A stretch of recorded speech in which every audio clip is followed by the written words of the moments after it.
일반적으로 자금 시장의 움직임은 딱 두 가지 중에 하나였어요, 지금까지. 안전자산을 선호하느냐, 아니면 위험자산을 선호하느냐. 이게 커다란 흐름이었습니다. 그러니까 마치 이런 들숨과 날숨처럼 뭔가 투자자들이 뭔가 투자를 굉장히 열심히 하다가도 어느 순간에 경기가 위축될 것이다 이런 느낌이 들거나 그런 조짐이 보이게 되면 그 돈들은 안전자산으로 곧장 회귀해 버립니다. 그래서 안전자산으로 갔다가 혹은 위험자산으로 갔다가를 이제 반복적으로 왔다 갔다 하는 거죠. 썰물과 밀물처럼 말이죠. 그런데 요즘 자금시장, 자본시장의 흐름을 보면 아니 도무지 이게 어떤 그 방향성을 바라보기가 좀 어려울 정도로 혼돈스럽습니다. 일단 리퍼의 기록을 보면 보고서를 보면 미국 시장에서 뮤추얼 펀드라든지 아니면 무슨 뭐 능동형 ETF 쪽에서 자금이 엄청나게 많이 빠져나오고 있다는 거예요. 이번 주도 엄청나게 빠져나왔는데 특히 이제 지난 둘째 주 같은 경우에는 리퍼가 자금 흐름을 추적하기 시작한 이후로 가장 많은 돈들이 미국 증시로부터 빠져나왔다. 뭐 이렇게 주장을 하고 있습니다. 이번 주도 많이 빠져나왔고요.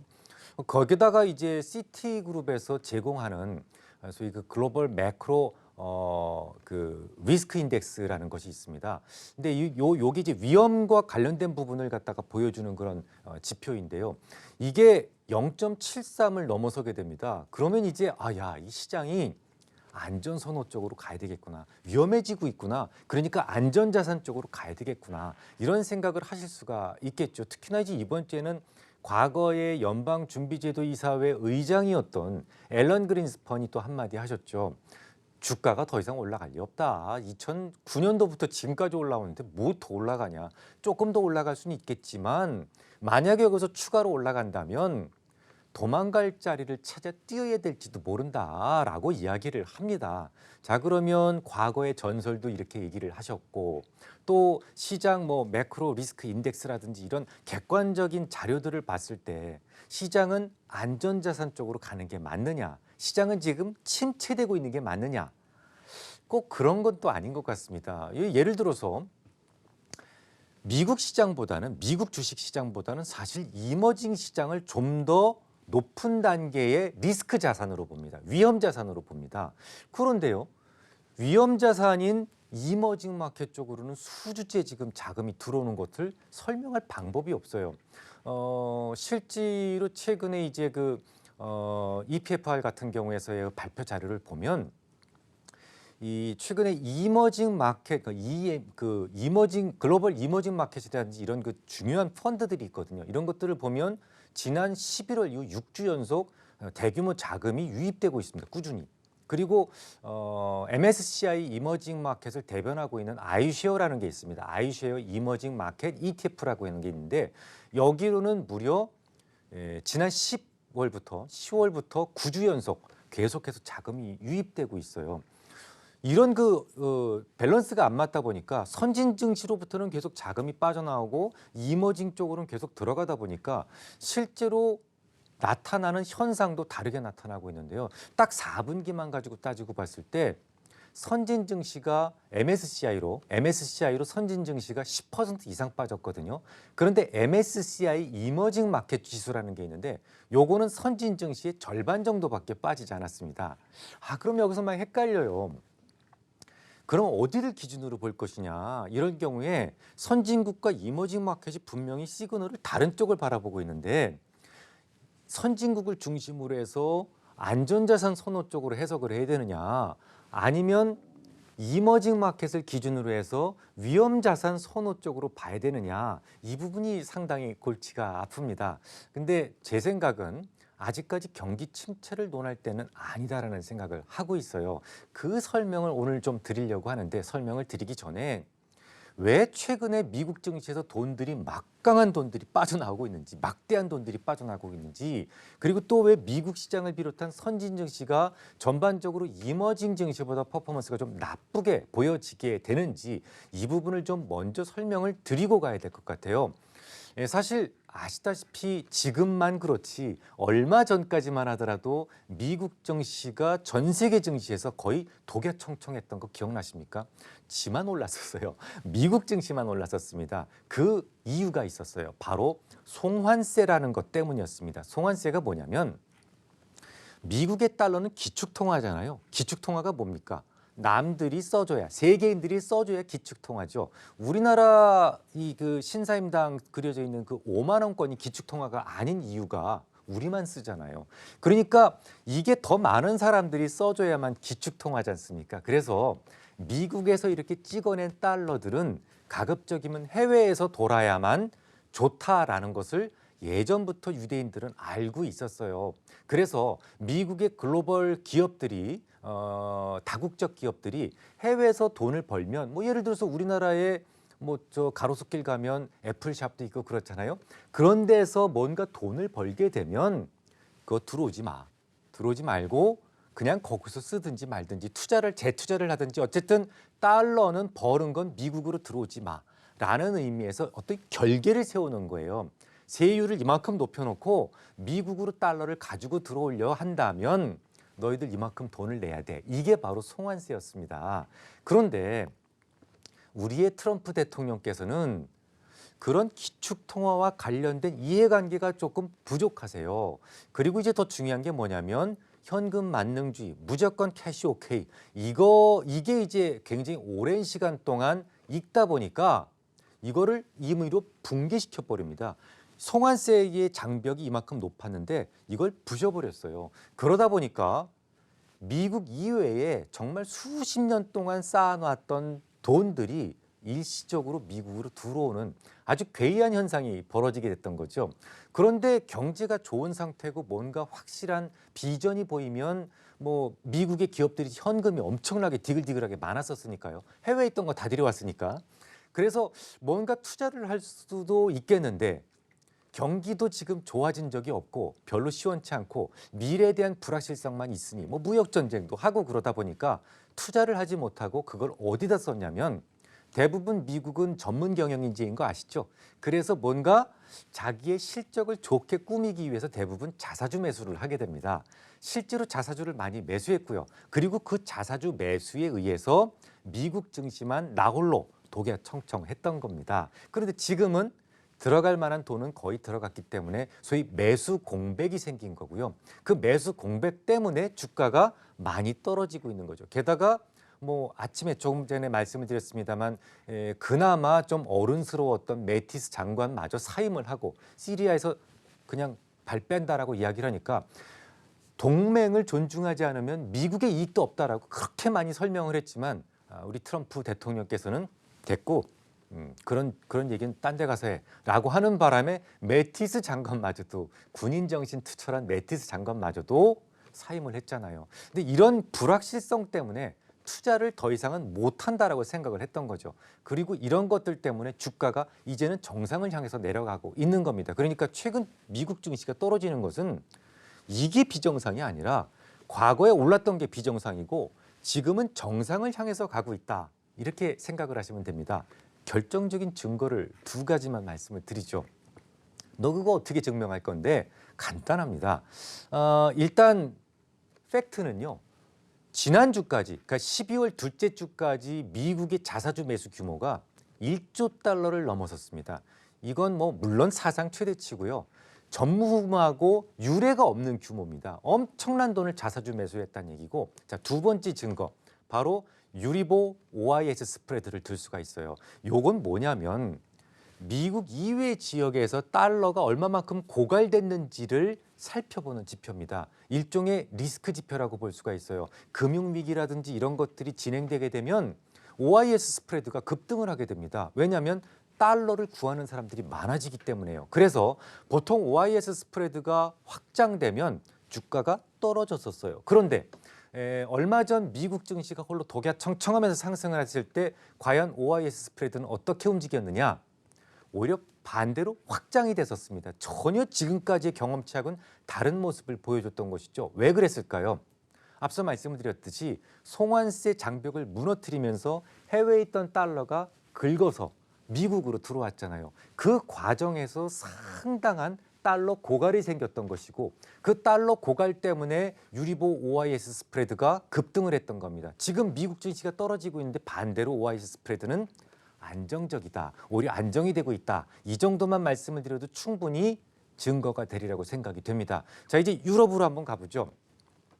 얼마 전 프랑스의 마크롱 대통령은 혹을 때려다가 혹을 붙이고 말았죠.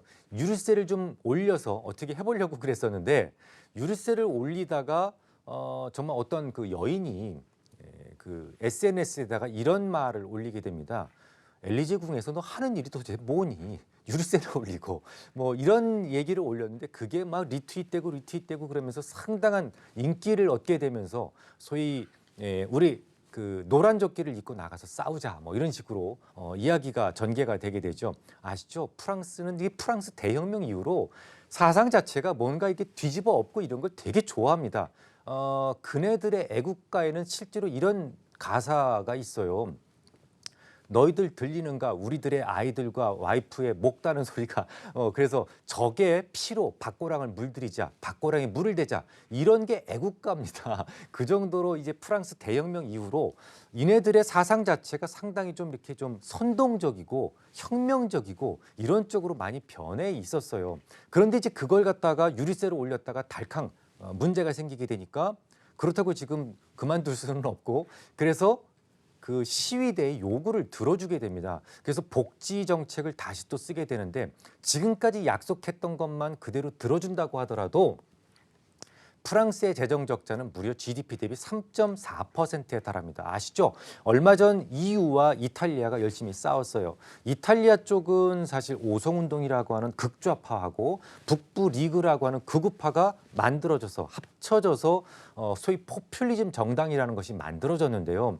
지금까지 2.4%의 재정 적자 정책을 쓰겠다라고 했다가 EU에서 승인을 안 해줬지 않습니까? 그래서 결국은 설득해서 2.04%로 합의를 봤거든요.